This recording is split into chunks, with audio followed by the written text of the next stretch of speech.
하나님 우리 아버지와 주 예수 그리스도로부터 오는 은혜와 평강이 각 가정에서 가정 예배를 드리시는 발복교회 성도 여러분들과 함께하기를 바랍니다. 성도 여러분, 이제 며칠 후면 주님께서 오신 성탄절이 됩니다.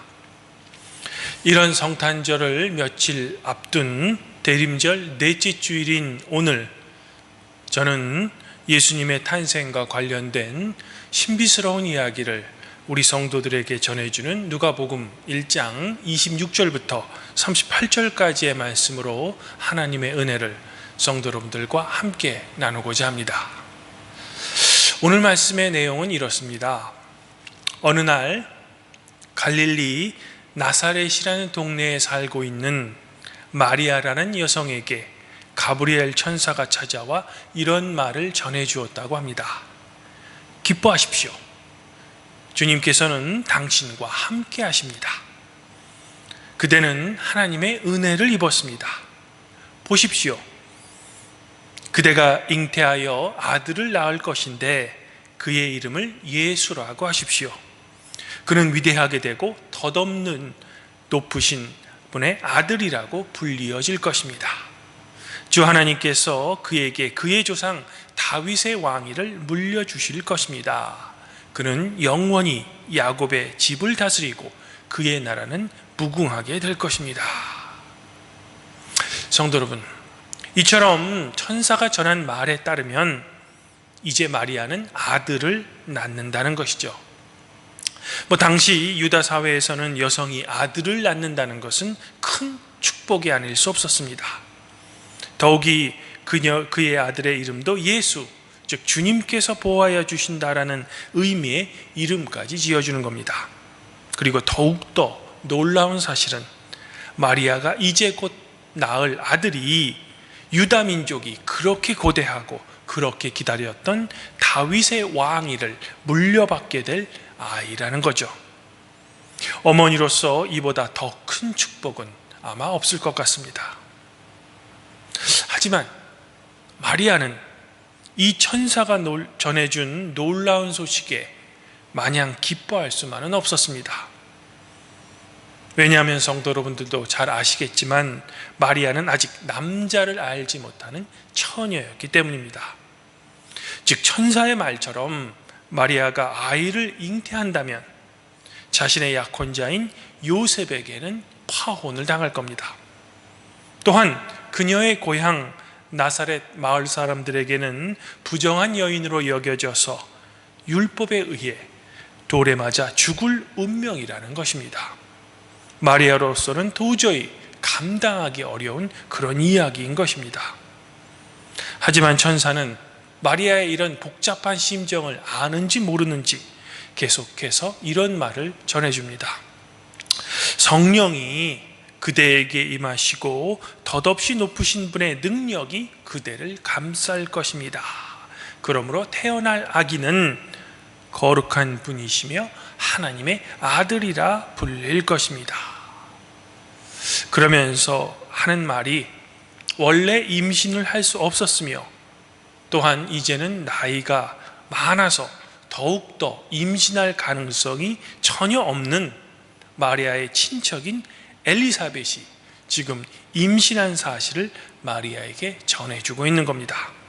즉 하나님께서는 불가능한 일이 없으니 천사가 지금 전하고 있는 말은 반드시 이루어질 것이다 라는 그런 의미인 것입니다.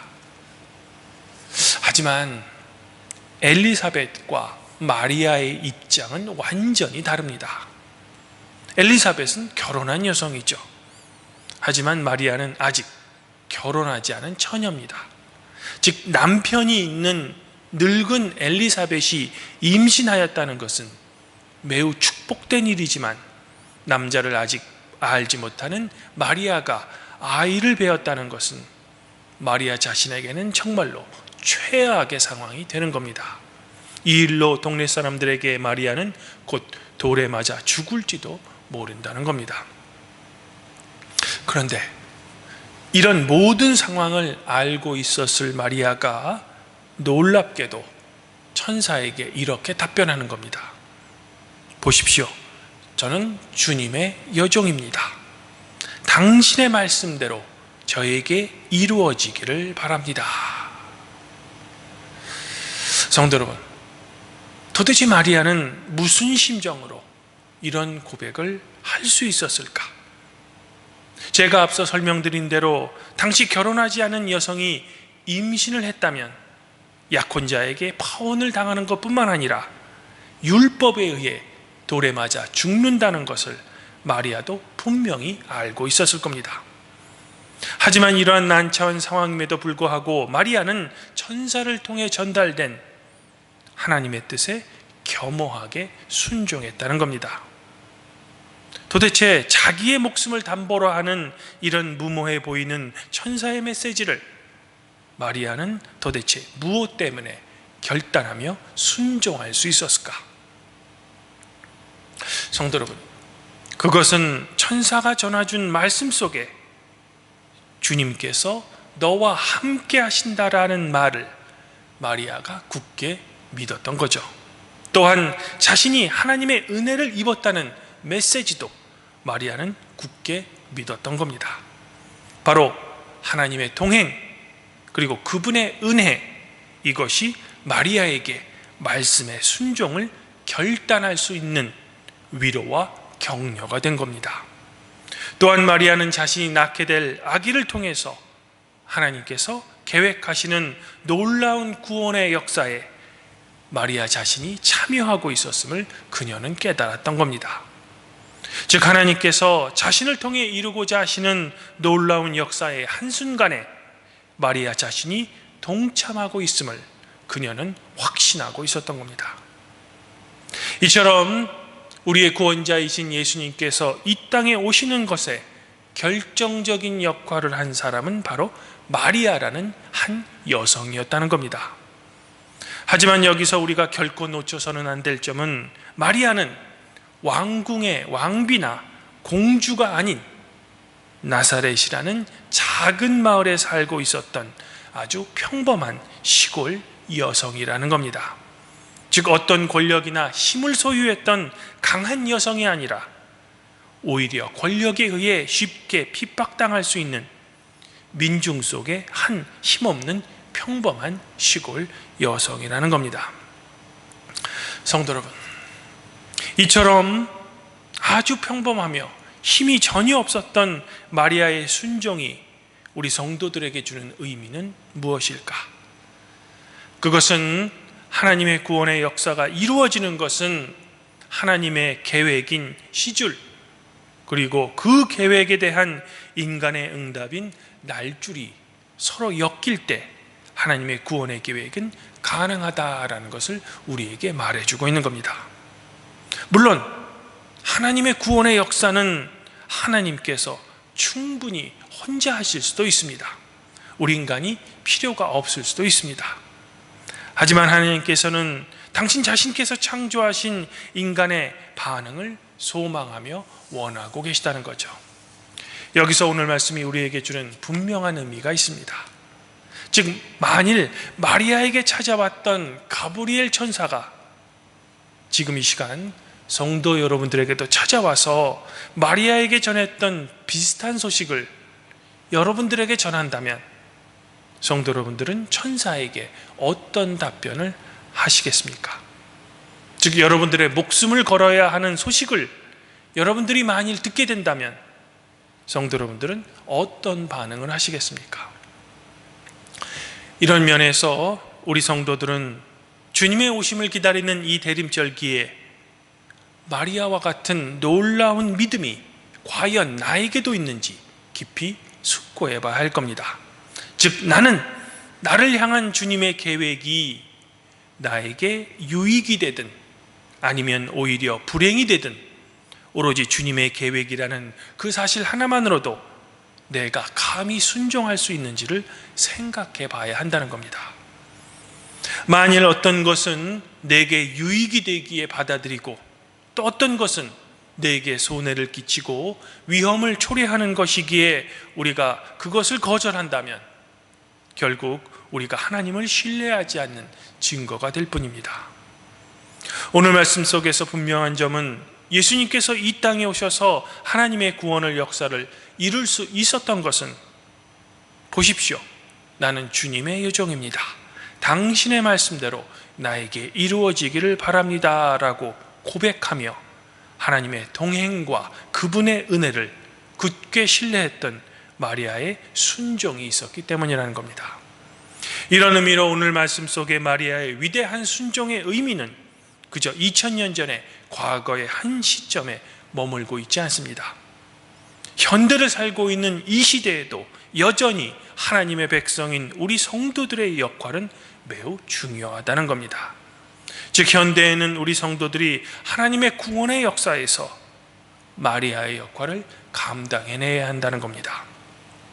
하나님께서는 우리 성도들에게 당신의 뜻에 순종하시기를 바라며 여전히 지금도 당신의 뜻을 우리에게 소망하고 계십니다. 그러나 나사렛 마을의 마리아가 그러했듯이 하나님의 뜻에 순종하며 산다는 것은 어떤 경우에는 우리 성도들에게 수치를 주며 또 우리의 생명을 내놓을 수 있는 모험을 감수해야 할지도 모른다는 겁니다. 그래서 주님께서는 당신의 제자들에게 나를 따라오려거든 자기를 부인하고 자기 십자가를 지고 나를 쫓을 것이다 라고 말씀하셨던 겁니다.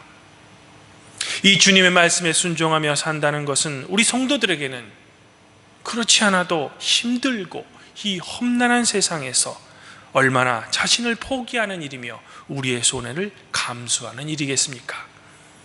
그러나 마리아처럼 우리가 하나님 말씀에 순종할 때 이 땅 위에 예수님의 탄생과 예수님을 통한 하나님의 구원의 역사는 계속된다는 것입니다. 주님 안에서 한 형제자매인 팔복교회 성도 여러분, 마리아가 신뢰했던 하나님의 동행 그리고 하나님의 은혜는 현대를 살고 있는 바로 여러분들과 같은 성도님들에게도 항상 함께 해주시며 여러분들에게도 위로와 격려가 되고 있습니다. 더불어 하나님께서는 당신의 위로와 격려를 통해 당신 자신의 놀라운 구원의 역사에 우리 성도 여러분들이 참여하기를 간절히 소망하고 계시다는 겁니다. 그리고 이런 구원의 역사를 이루기 위해 성도라 불리우는 사람들의 모임이 바로 교회인 겁니다. 이런 의미로 교회 내에는 주님으로부터 오는 격려와 그분의 위로 그리고 희망이 교회 내에는 있는 겁니다. 그러나 우리 성도들은 결코 이런 주님의 선물 안에서만 머물러 있어서는 안 됩니다. 마리아처럼 저는 주님의 종이오니 말씀대로 내게 이루어지기를 소망합니다 라고 주님께 응답해야 하는 겁니다. 그러나 이러한 응답은 결코 율법적이거나 타율적이 아닌 성도 여러분들의 자발적인 순종에서 나와야 할 겁니다. 이제 2021년도가 성큼 우리에게 다가왔습니다. 올해는 코로나19라는 엄청난 대재앙 앞에서 정말 어려움이 많았던 그런 해였습니다. 하지만 불행하게도 이러한 어려움은 2021년도에도 계속될 것으로 전문가들은 전망하고 있습니다. 그럼에도 불구하고 마리아가 어려움 가운데에서도 주님의 동행하심을 믿었던 것처럼 저희 팔복교회 성도 여러분들도 주님의 동행하심이 여전히 여러분들과 함께 하심을 신뢰하시고 지금 이 시간 소망하시기를 바랍니다. 그러한 주님의 동행과 마리아에게 내렸던 은혜가 팔복교회 성도 여러분들 자신과 여러분들 가정에 충만하시기를 주님의 이름으로 간절히 축원드립니다. 그리하면 모든 지각에 뛰어나신 하나님의 평강이 그리스도 예수 안에서 성도 여러분들의 마음과 생각을 지켜주실 것입니다.